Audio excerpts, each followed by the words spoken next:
Donc après avoir vu comment on met en évidence la présence de glucose, fructose, potentiellement saccharose dans un liquide, on va l'appliquer au miel.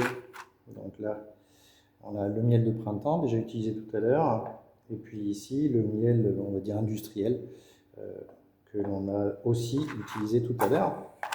Donc, on va pouvoir refaire le test à la liqueur de Fehling, mais cette fois, on va l'appliquer à nos miels. Donc, je prends l'industriel en premier. Je mets de la liqueur de Fehling avec lui. Hop. Et ensuite, c'est du chauffage. Donc là, il va y avoir un petit côté cinétique aussi, on l'a vu.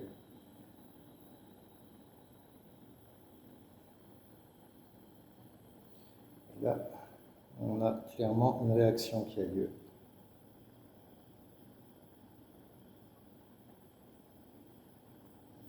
Alors, on a un petit côté verdâtre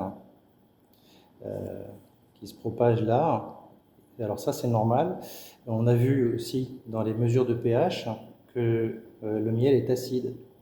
Et l'acidité du miel fait que, en fait, la couleur bleue du cuivre, ce sont les ions cuivre Cu2+, en présence d'acide, ces ions Cu2+ ont une fâcheuse tendance à se transformer en ions Cu+, qui sont verts, justement.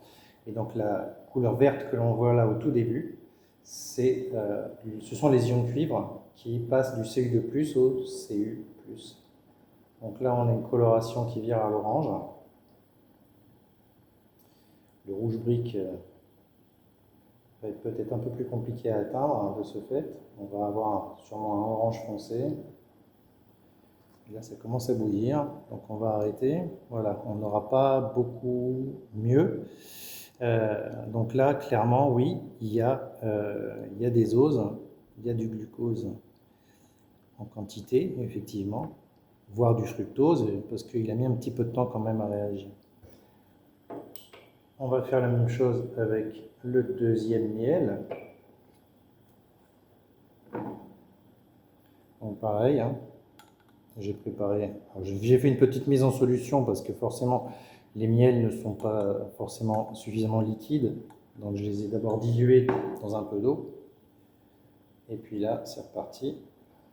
Ça, c'est pour le miel de printemps. Et là, on a déjà, à la surface, on a déjà du changement.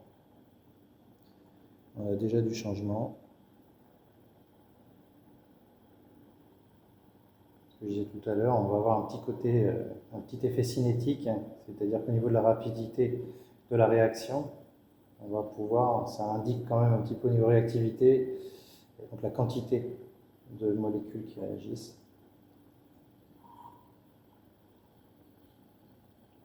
On observe sensiblement la même chose que tout à l'heure.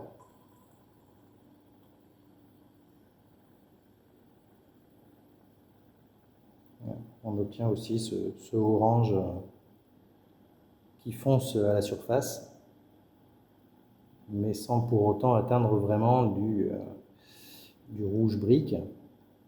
Mais ça indique quand même la présence de glucose, fructose. Je ne vais pas aller plus loin parce que ça commence à bouillir, ça ne sert à rien de continuer. Donc voilà, on se retrouve avec un résultat que l'on admettra comme étant positif. Voilà pour la présence de glucose ou fructose à l'intérieur de mes deux miels.